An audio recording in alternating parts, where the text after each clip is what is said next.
Magandang araw. Kami ang pangalawang grupo na magtatalakay tungkol sa aming pamanahong papel na pinamagatang komunikatibong pagsasalin ng maikling kwentong The Story of an Hour ni Kate Chapin.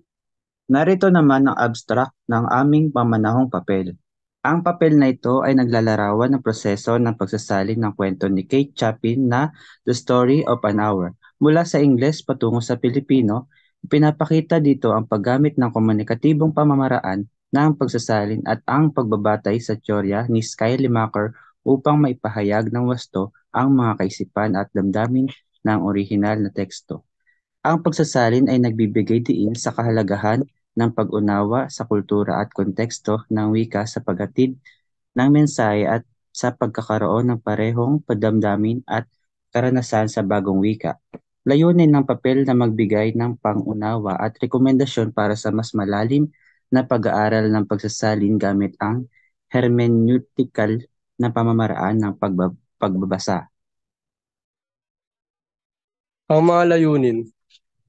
May sasalin ng teksto mula sa Ingles tungo sa Pilipino. Magamit ng pamamaraan ng komunikatibong pamamaraan sa pagsasalin. Mapanatili ang layunin at mensahe ng teksto sa bagong wika. Mapanatili ang tamang tono,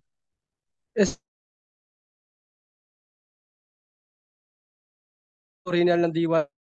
Ang pagsasalin ng kwentong The Story of an Hour ni Kate Chapin sa Tagalog ay nagbibigay daan sa mas malawak na mambabasa na maunawaan at mapahalagahan ng obra ni Chapin. Ayon kay Friedrich Schleiermacher, ang pagsasalin ay hindi lamang ang simpleng paglilipat ng isang teksto mula sa kanyang pinagmumulang wika patungo sa isang papupuntahang wika. Upang ito ay ganap nating maunawaan, narito ang diagram ng mga hakbang ng pagsasalin ayon sa talakay ni Schleiermacher. Una ay kailangan natin makahanap ng ating pagsasalin. Pagkatapos ay tsaka na tayo maaaring magsimula sa pagsasalin. At dito ay gagamitin natin ang teorya ng pagsasalin ni Schleiermacher. Ayon sa kanya, may dalawang paraan ng pagsasalin. Una, maaaring pabayaang manahimik ng tagasalin ng author hanggang posible at pakilusin ng mambabasa tungo sa kanya. O pangalawa, maaaring pabayaang manahimik ng tagasalin ang mambabasa hanggang posible at pakilusin ng author tungo sa kanya. Ngunit hindi mawawala ang suliranin sa ating gagawing pagsasalin. Narito ang kawalan ng pagkakatugma ng mga salita, kaya kailangan natin itong matugunan at ang paghahanap ng gusto at angkop na panumbas sa isinaling wika ay ang matinding hamon sa nakakaharapin ng tagasalin. Kaya naman, dapat ay kailangan matapat ang salin at dapat ay ganap na mauunawaan ng tagasalin ang kahulugan at ang ibig sabihin ng orihinal na author. Sa kabilang banda, malimit naman nating marinig na imposibleng maging 100% matapat dahil sa simpleng pangyayari walang dalawang wika sa mundo na magkatulad. Ayon sa teorya ni Schleiermacher, mahalaga na maunawaan ng tagasalin ang mga intensyon ng may akda at ang kabuang konteksto ng akda upang maisalin ito ng tapat sa orihinal. Isa sa mga pangunahing hamon sa pagsasalin ay ang pagkawala ng orihinal na kahulugan o intensyon sa bawat wika. May mga natatanging kahulugan at konotasyon ang mga salita na maaaring hindi eksaktong maisalin sa ibang wika. Halimbawa, ang salitang pali sa wikang Boholano ay maaaring magkaroon ng ibang kahulugan o konotasyon na wala sa ibang wika. Bukod dito, kailangan din tugunan ng tagasalin ang kontekstual na mga hamon. Ang mga kultural at social na aspeto ng orihinal na teksto ay mahalagang mapanatili upang hindi mawalan ng bisa at ganda ng orihinal na akda. Ang layunin ng tagasalin ay maiparating ang parehong emosyon, tema at mensahe ng orihinal na teksto sa wikang pagsasalinan. Dito naman sa bahagi ng pamamaraan ng pag-aaral, isinagawa ng mga tagasalin ng pag-aaral sa teksto sa pamamagitan ng masusing pagsusuri at pag-unawa sa nilalaman, layunin at konstekto nito. Upang magawa ito, itinutukoy nila ang pangunahing mensahe at tema ng orihinal na teksto at inaalam ang kultura na may bayad na magkakaiba na maaari makaapekto sa kahulugan.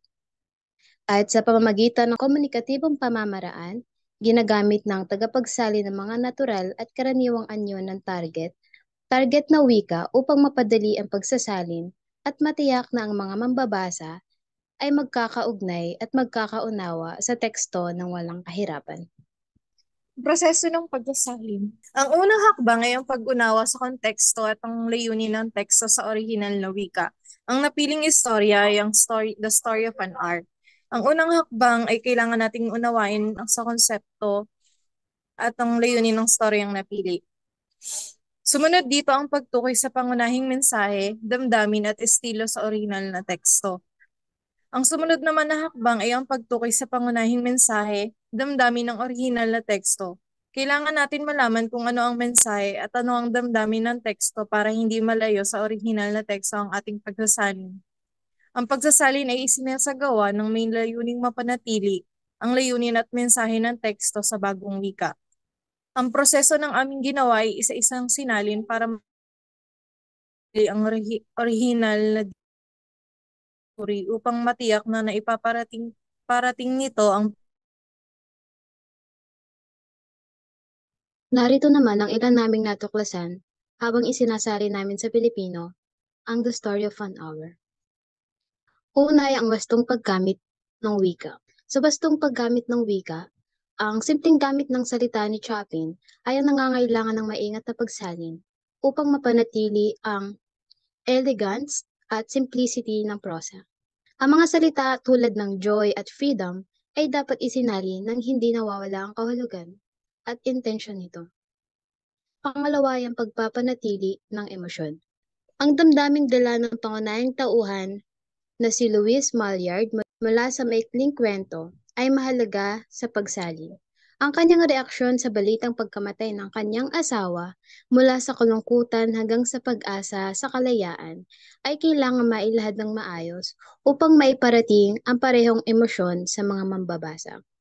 Pangatlo ay ang tamang salin ng kulturang konteksto. Dito naman, ang pagsalin ay hindi lamang naglalaman ng tamang salita, ngunit pati na rin ang tamang konteksto ng kultura. Halimbawa, ang mga ideya ng kalayaan na pagkakaisa-isa sa kasal ay maaaring may ibang konotasyon sa ibang kultura, kaya kailangan itong iangkop ng naayon. At ang pang-apat ay ang pagpapanatili ng instruktura. Dito naman, ang orihinal na instruktura ng kwento, kasama ang mga maikling pangungusap at direktang pahayag, ay isang mahalagang bahagi ng naratibo. Kailangan itong panatilihin sa salin upang hindi mabago ang pacing at dramatic tension ng kwento. Ang panglima, meron tayong Ingles at Filipino. Sa Ingles ay meron tayong pangungusap na she breathed a quick prayer that life might belong. At isinalin siya mula sa Filipino na nanalangin siya ng mabilis na sana'y maging mahaba ang kanyang buhay. Dito, mahalaga ang pagpapahayag ng damdamin ng tauhan sa paraang natural sa wikang Filipino. At ang paggamit ng nanalangin ay mas natural sa karaniwan sa konsepto ng pagdarasal, kumpara sa mas literal na huminga siya ng mabilis na dasal.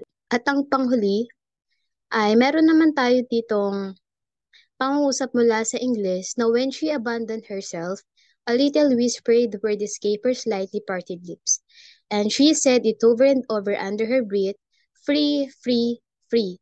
At isinalin ito sa Filipino na nang siya ay mawala sa kanyang sarili ay isang maliit na pabulong na salita ang tumakas sa kanyang bahagyang nakaawang ng mga labi. Paulit-ulit niyang sinambit ang katagang malaya, malaya, malaya. At ang pagpapanatili ng epektibo ng bulong at paulit-ulit na pagbigkas ng salita ay mahalaga upang maiparating ang emosyon ng tauhan. At ang paggamit na magpakawala ng sarili ay mas malapit sa damdamin ng kalayaan kaysa sa mas literal na iniwan niya ang sarili. At dito naman sa buod ng natuklasan, sa ginawa naming pagsasalin, natuklasan namin na mga tagasalin na ang komunikatibong pamamaraan ng pagsasalin ay isang mahalagang estratehiya sa pagsasalin ng mga akda tulad ng napili naming kwento na The Story of an Hour. At sa pamagitan ng pagtuon sa mensahe, damdamin at konteksto, nagiging mas makabuluhan at epektibo ang pagsasalin na nagbibigay daan sa mas malalim na pag-unawa at koneksyon ng mga mangbabasa sa kwento.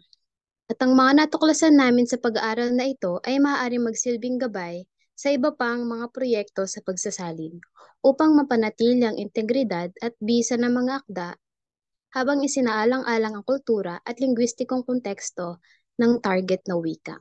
Dito sa konklusyon, Ang komunikatibong pamamaraan ng pagsasalin ay talaga namang napakahalaga at epektibong pamamaraan sa mga magsasalin ng isang banyagang teksto.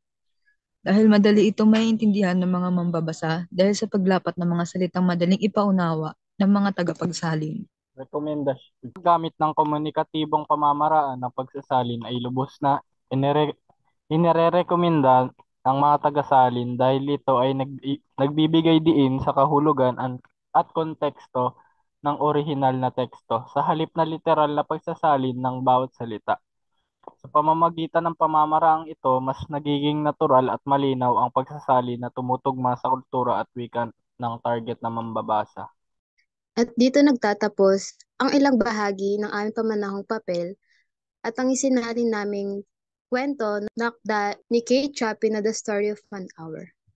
Salamat.